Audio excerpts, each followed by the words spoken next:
Samsung Galaxy Watch 5 Pro. Ya, mungkin ini adalah smartwatch yang harganya agak mahal ya bagi sebagian orang. Dan hasilnya apa saja yang saya dapatkan ketika memakai smartwatch dari Samsung ini selama 1 mingguan. Langsung aja yang pertama di bagian desain. Ini saya merasa bulky ya, tebal gitu guys. Saran saya smartwatch ini lebih cocok buat kamu yang berlengan besar. Ada beberapa hal yang sangat saya suka dari smartwatch ini, yaitu di bagian fitur, display, dan baterai. Yang pertama saya sampaikan di bagian fiturnya ini mantep ya. Dia mempunyai memori internal sebesar 16 GB dan RAM-nya 1,5 GB. Udah kayak handphone aja ya. Ditambah lagi dengan chipsetnya, dia memakai Exynos W920 ciptaan dari Samsung sendiri. Menurut saya ini chipset dari Samsung smartwatch yang benar-benar fluid, smooth, mantap.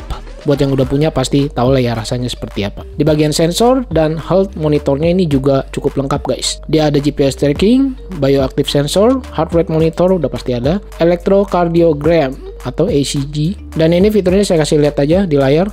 Agak susah nyebutinnya ya, cukup banyak soalnya. Seperti barometer, kompas ini sudah pasti ada, sleep tracking juga. Dan tidak kalah penting di bagian durability-nya juga ini mantap guys. Dia sudah memakai titanium body dengan sapphire crystal mouse hardness 9. Berarti itu tingkat level untuk daya tahan displaynya ini udah sampai tingkat 9. Bayangin guys, berarti kan udah mantep ya. Kemudian water resistnya juga dia menggunakan IP68.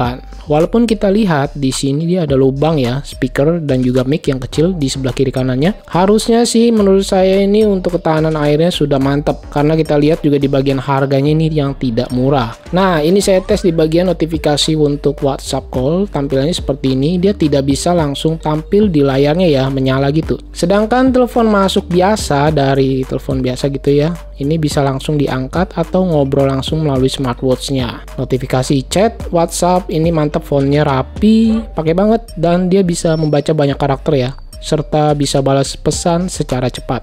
Fitur lainnya yang tidak kalah penting yang saya suka juga dari smartwatch ini ada perekam suara pastinya, kemudian kalkulator, kalender, alarm sudah pasti ada.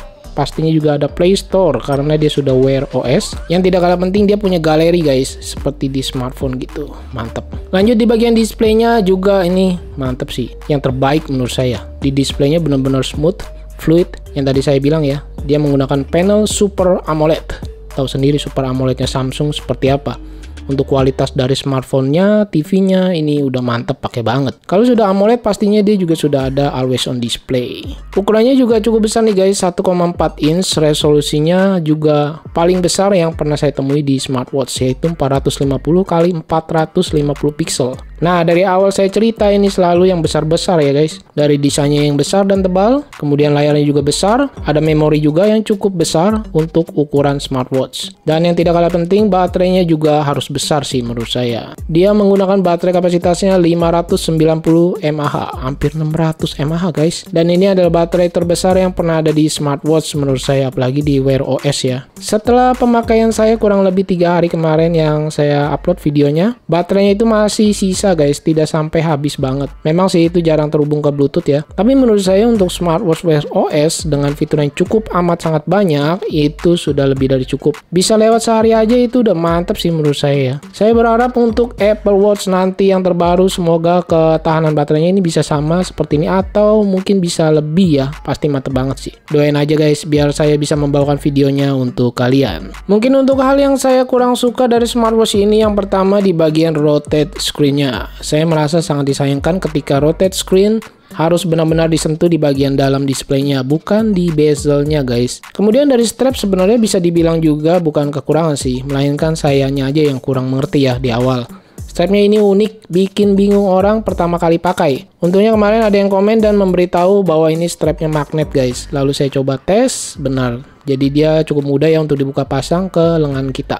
Dibandingkan dengan strap yang Galaxy Watch 5 biasa, regulernya itu agak seperti jam tangan, jadi agak repot ketika memakai. Tapi kalau kamu nggak suka dengan strap yang model begini, bisa juga diganti dengan model strap yang biasa atau yang lainnya yang ukurannya sama 20 mm. Cuma berasanya kalau strapnya ini ketipisan, jadi kurang sesuai aja guys dengan bentuk model smartwatchnya yang terbilang besar dan tebal ya. Ya karena smartwatch ini besar dan tebal, untuk sleep datanya menurut saya ini kurang nyaman ketika dipakai untuk tidur semalaman ya. Untuk sleep tracking menurut saya lebih cocok ketika kita menggunakan smart band ataupun smartwatch yang modelnya kecil dan mungil. Oke, mungkin segini dulu yang bisa saya sampaikan dari smartwatch Samsung Galaxy Watch 5 Pro selama 1 mingguan. Terima kasih banyak buat yang sudah menonton. Mungkin ada yang mau menambahkan keluhannya, bisa tulis di kolom komentar. Save ready and see you next my video.